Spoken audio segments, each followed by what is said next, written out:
Now, while he's using women as the primary describers here, men can be victims too, and women can be victimizers. But the situation he was addressing, and the most common situation that we will find, will be men taking advantage of women. Men who be the victimizers and women will be the victims. Look at this description. Number one, it says that these women are the kind of women who are weak.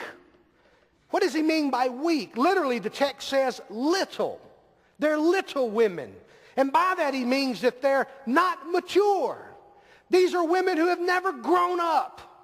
These are women who have never opened their eyes to take responsibility for those things in their lives. And these women are immature. And these men are out there looking for them, trying to find them. The victims are usually weak in this way. Second, he says they are loaded down with sin. Literally, the Greek word here is to pile up. In other words, there has been the succession of bad decisions so common with immature people. Immature people tend to make bad decisions.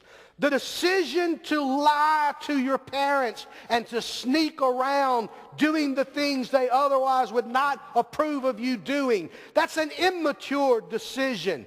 Just doing it once may be innocent enough and not cause any harm, but it could be the beginning of a chain of events that result in much hurt and heartache in a young person's life. They determine to be disobedient. They determine they can cheat and get away with it. They determine they can lie and get away with it. A young person decides, though they're not mature enough nor ready, and God has forbidden it, to become sexually active. And on it goes. They decide they can steal and it's all right. One bad decision after another. And pretty soon enough bad decisions are made. They're just piled up on top of each other. And it becomes so weighty and so heavy upon that person's life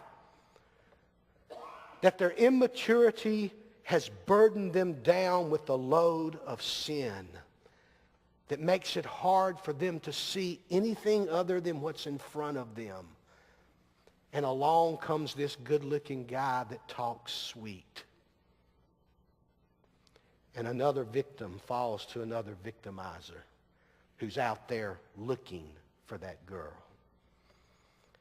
Third description, swayed by evil desires. I think this is the New Testament describing something we would call today as addictive behavior.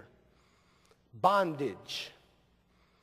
They're just things that if you mess with them long enough, they alter the human personality.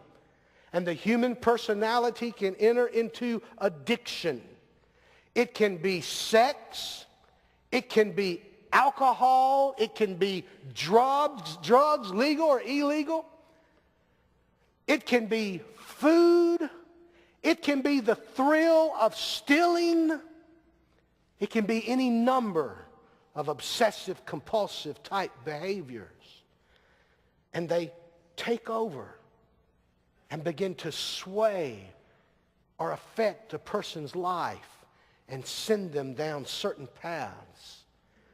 Weak, immature, burdened down with one bad decision after another, entering into addictive behaviors that begin to take over. Always learning. An insatiable curiosity. Can't get enough of Oprah. Can't get enough of women's magazines. Can't get enough of People.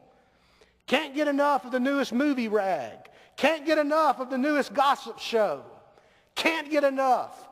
Gotta have more. Always, always, always wanting more. But number 5, never able to acknowledge the truth.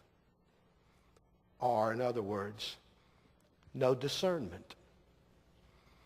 No ability to discern what is right and what is wrong, what is helpful and what is hurtful, what is a lie from the pit of hell, and what is the gospel truth that redeems.